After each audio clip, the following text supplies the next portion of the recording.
Good evening and welcome to the Business Day. I'm Herman Green.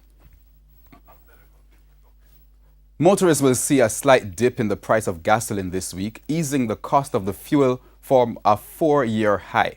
That as Petrojam shaved 16 cents from each litre of gasoline. Now the price of a litre of regular diesel goes down 16 cents as well. Low sulfur diesel, however, goes up 23 cents. Kerosene will cost 5 cents more. Propane is up 17 cents and butane is up 24 cents.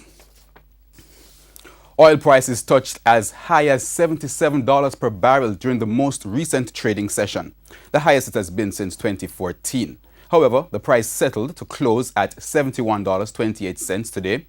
That's $1.25 more than yesterday's closing price.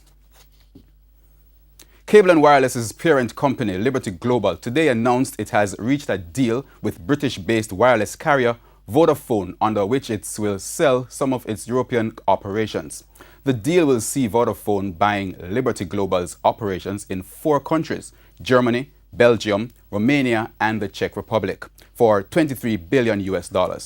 If completed, it will create one of Europe's biggest telecoms partners, or rather carriers, offering the quad package of TV, mobile, internet, and landlines.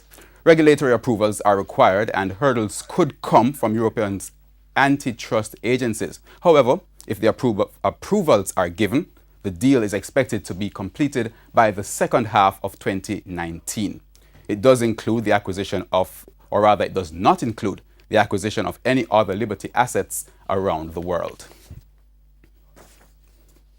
A response this evening from Tourism Minister Edmund Bartlett regarding complaints that Spanish hoteliers aren't engaging local manufacturers in business. The minister says that's an issue manufacturers will have to try and fix on their own.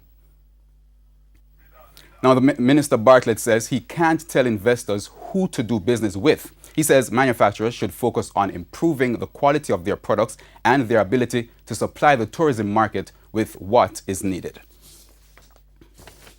Now, currency trading ended today with the US dollar selling for $125.88. The Canadian dollar went for $97.92. The pound sterling sold for $171.68, while the euro closed at $149.21.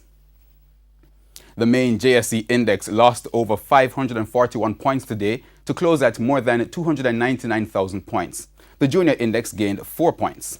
Among the winners were KLE Group, Lasco Distributors, Jamaica Broilers, JMMB Group, Jamaica Stock Exchange, Caribbean Cream, and Panjam Investments. On the losing side were Key Insurance, Radio Jamaica, Proven Investments, Dermont Trading, G West Corporation, CAC 2000, Fosrich, and Mayberry Investments. And that wraps up the Business Day. I'm Herman Green. Good evening.